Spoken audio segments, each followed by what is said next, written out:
If you clicked here, something in you already knew. You didn't stumble onto this by scrolling. You felt it. That quiet pull in your chest that you can't explain to anyone, the one that's been growing louder these past few months.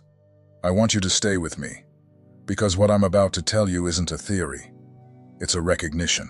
And by the time we're done, you'll understand why this season of your life has felt so heavy, so confusing, and so close to something you can't quite name yet. You've been changing, and the people around you have noticed it before you did. Maybe they've told you that you seem distant. Maybe they've said you've gotten too serious, too quiet, too deep. Maybe you've felt like you're standing in a room full of people and still completely alone. I want to tell you the truth that nobody in your life has been able to say out loud. That ache you're carrying is not depression. It's not a breakdown. It's a preparation. I've sat across from people who were certain they were losing their minds. Good people. Faithful people. People who had done everything right and still woke up one morning feeling like a stranger inside their own life. They came to me ashamed, like there was something defective in them, some secret flaw they'd finally have to confess. And every single time, once I'd listened long enough, I found myself telling them the same thing. You're not broken. You're being broken open. There is a difference, and that difference is the whole story. A thing that's broken is being destroyed. A thing that's broken open is being made ready to release what was sealed inside it. A seed has to break open before it can become anything at all.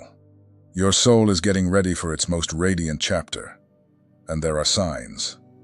9 of them.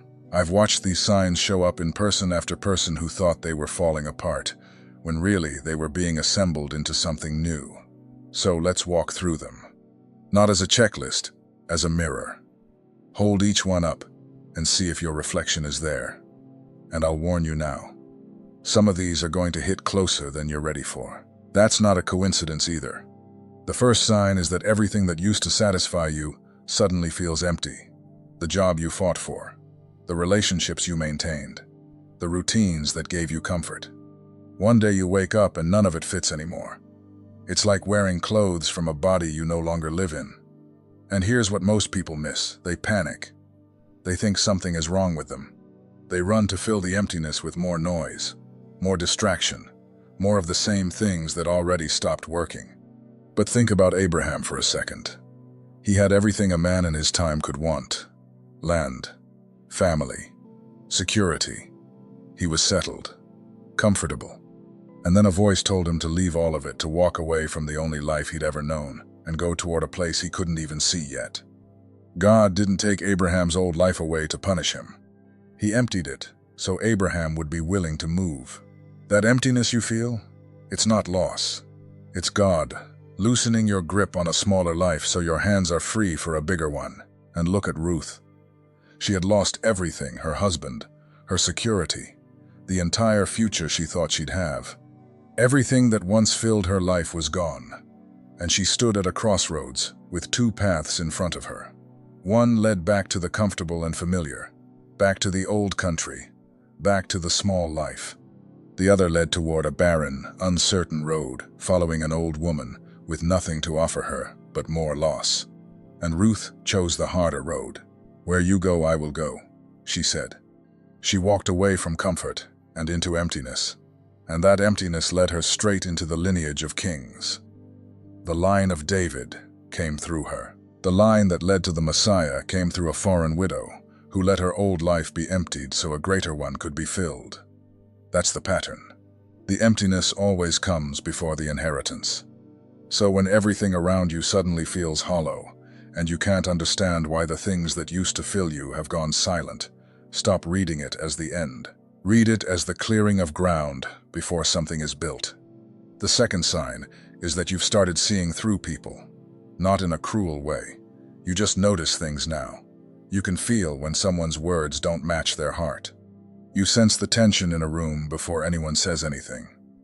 You walk away from certain conversations exhausted, like something was pulled out of you, and you've started craving solitude the way you used to crave company. This is discernment waking up inside you.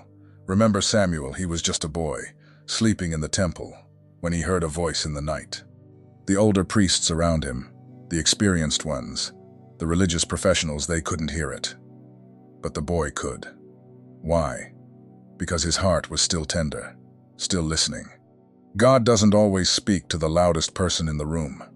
He speaks to the one who's been emptied enough to hear. If you've started feeling things other people can't, it's because something in your spirit has been tuned to a frequency most people never find. And let me tell you about Elijah, because his story holds something for you here. Elijah had just come off the greatest victory of his life. Fire fell from heaven. The whole nation watched. God moved in power like a thunderclap. And right after that mountaintop, Elijah collapsed. He ran into the wilderness, sat down under a tree, and asked God to let him die. He was that tired, that empty. And then God came to him not in a great wind that tore the mountains apart, not in an earthquake, not in a fire. God came in a still, small voice, a whisper. Elijah had to get quiet enough, low enough, emptied enough to hear it. Most people are too loud inside to ever hear a whisper. They keep the noise running because silence terrifies them. But if you've started craving the quiet, if solitude has stopped feeling like loneliness and started feeling like home, it's because your spirit has learned that the most important voice you'll ever hear doesn't shout, it whispers, and only the listening will ever catch it. The third sign is that your sleep has changed. You wake up at strange hours, 3 in the morning, 4 for no reason you can point to, or your dreams have become vivid, almost loud. Sometimes you wake up with a word, a name, a feeling you can't shake all day. And here's the part that unsettles people. It feels like something is trying to get your attention. In the Bible, the night was never just darkness. It was the meeting place. Jacob wrestled with God in the dark and woke up with a new name and a limp he'd carry forever. Solomon received his wisdom in a dream. The night, for the chosen, has always been when heaven moves closest. So when you wake at 3 in the morning with your heart full and your mind clear, don't reach for your phone. Don't drown it out. Sit in it. Because that interruption might be the most important appointment on your calendar, and you've been sleeping right through the invitation. Daniel understood the language of the night better than anyone in his generation. While the most powerful king on earth tossed and turned, haunted by dreams he couldn't understand, dreams that terrified him and that none of his wise men could interpret, it was Daniel who could read them.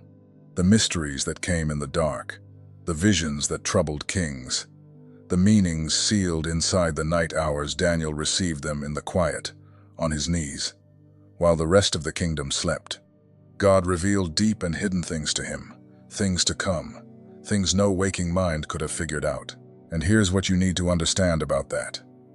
God still speaks in the night to those who are tuned to hear him. When your sleep keeps breaking at the same strange hour, when a dream lands on you with a weight that follows you all day, when you wake up with a name, or a word, or a face you can't explain, that's not random. That's not a sleep disorder. That might be heaven, choosing the only hour when you're finally quiet enough to listen. The world doesn't interrupt you at 3 in the morning, but God does. The question is whether you'll treat the interruption like a nuisance or like the appointment it actually is. The fourth sign is that your relationships are shifting, and some are falling away entirely. People you thought would be in your life forever have drifted. Friendships have cooled. You've stopped getting invited to things, or you've stopped wanting to go. And there's a grief in that, isn't there? Because no one warns you that growth has a cost. That becoming who you're meant to be sometimes means becoming a stranger to people who only knew who you used to be. Look at Joseph. His own brothers couldn't stand the dreams God gave him. The very thing that marked him as chosen made him a target in his own family. They threw him in a pit. They sold him. And for years it must have looked like his calling had ruined his life. But that separation, as brutal as it was the only road to the palace. Sometimes the people leaving your life aren't a punishment. They're a clearing. God is making room. Not everyone can come where you're going. And the sooner you stop trying to drag them, the sooner you'll start moving. The fifth sign is that you've developed a hunger you can't satisfy. Not for food, for meaning, for truth.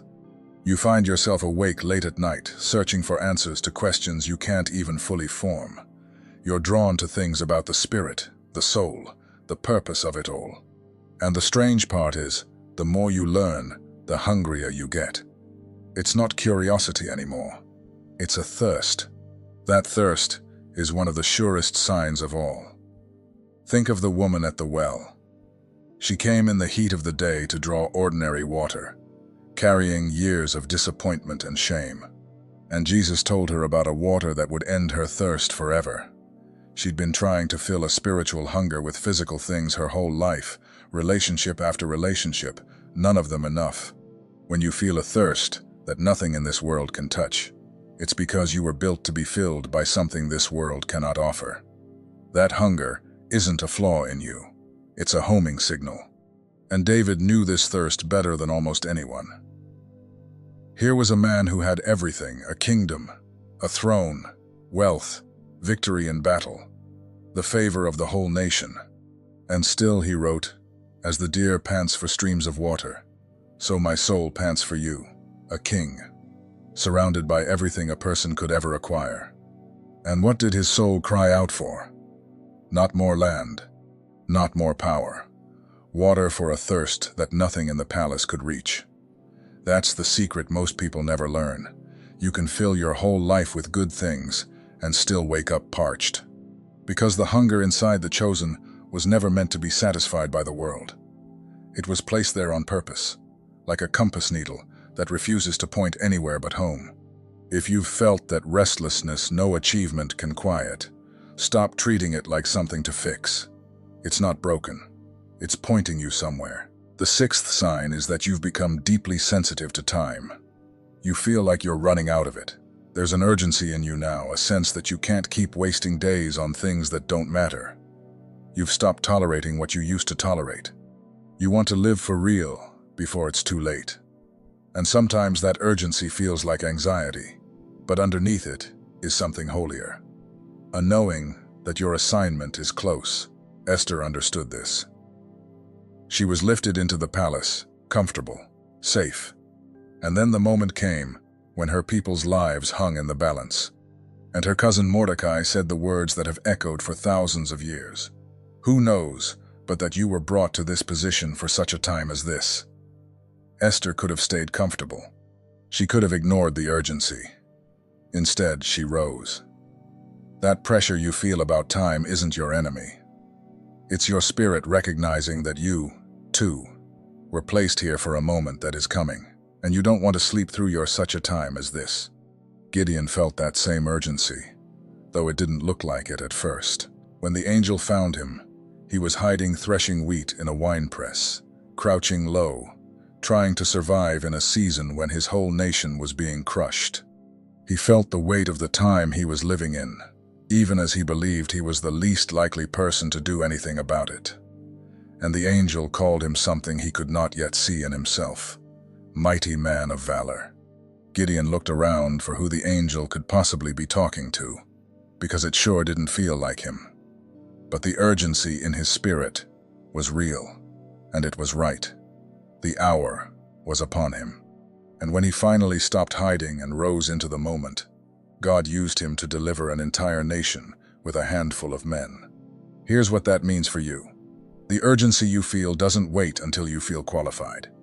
It comes precisely when you feel least ready, because the readiness was never the point, the willingness was. If something in you keeps insisting that the time is now, that you can't keep wasting days, that there's a moment with your name on it, coming fast, believe it. The clock you feel ticking inside you is not anxiety. It's a calling keeping time. The seventh sign is that you've started experiencing strange resistance. The moment you decide to grow, everything seems to push back. The bills pile up. The car breaks down. Old temptations come roaring back. People misunderstand you at the worst possible moments. It feels like the universe itself is trying to stop you, and you start to wonder if you're even on the right path at all. But here's what most people get backwards. Resistance isn't a sign you're going the wrong way. It's often a sign you're going exactly the right way. When the children of Israel walked toward the Promised Land, the resistance didn't stop, it intensified. Pharaoh chased them right up to the edge of the sea. The opposition was fiercest right before the breakthrough. Nobody fights for a door that leads nowhere. If everything in your life suddenly seems determined to keep you small, it might be because something knows exactly how big you're about to become. Think about Nehemiah for a moment. God put it on his heart to rebuild the broken walls of Jerusalem. A good work, a holy work, exactly what he was called to do. And the moment he started, the resistance came from every direction. There were men who mocked him, men who threatened him, men who tried to lure him away with fake meetings, who spread lies, who plotted to stop the work by any means. The closer those walls came to being finished, the harder the opposition pushed. And Nehemiah's answer became one of the most powerful things ever spoken by a person under attack. I am doing a great work and I cannot come down. He didn't stop to argue. He didn't climb down to fight his critics. He kept building. Understand this, the resistance got loud precisely because the work mattered. If your calling were small, nothing would bother to stand against it. The very intensity of what's pushing back on you is a measure of what's trying to come through. So when the bills pile up, and the misunderstandings multiply, and the old voices come whispering that you should just quit and go back to being comfortable, you tell them what Nehemiah told them. You're doing a great work, and you cannot come down. There's a reason this message found you today, and not a year ago, and not a year from now. Some of you have felt every single one of these signs land in your chest, like a key turning in a lock you didn't know was there. If that's you, I want to speak to you directly for a moment, because what's happening in you deserves more than 9 signs in a video. It deserves a map. My name is George, and I've spent years walking alongside people in exactly the season you're in right now, the confusing, holy, terrifying middle of becoming. And what I learned is that most people who feel these signs have no language for them, no framework. They feel the pull, but can't name the path. That's why I put together the secret protocol. There are messages that pass through your eyes, and there are messages that pass through your spirit. If something in you recognized itself while watching, don't dismiss it. That is the spirit confirming what was already written. The secret protocol carries 7 keys that unveil what heaven deposited in you before you ever arrived. Things no one around you has ever been able to name. It comes with the full audiobook for your moments of prayer, silence, and encounter with God. And you also receive the Awakening Map, the guide that illuminates the 5 seasons of spiritual awakening, revealing with precision exactly where you are and what comes next. The link is pinned in the first comment, but only for a limited time. Don't let this moment pass without a response. Now let me show you the last 2 signs, because these are the ones that separate the people who merely sense the change from the people who actually step into it. The 8th sign is that you've started to forgive things you swore you never would. The grudge you held for years suddenly feels heavy in your hands, and one day you just set it down. The person who hurt you crosses your mind, and instead of the old fire, there's a strange peace. You're not excusing what happened. You're just done carrying it, and you can't fully explain why, except that holding it no longer fits the person you're becoming. This is one of the deepest signs of all, because forgiveness is not natural, it's supernatural. Look at Joseph again at the end of his story, standing before the very brothers who sold him into slavery, with all the power in Egypt to destroy them. And what does he say? You meant it for evil, but God meant it for good. He didn't just survive what they did. He transcended it. He saw the hand of God even in the betrayal. When you find yourself releasing what once enslaved you, it's because your soul is being cleared of the weight it cannot carry into the next chapter.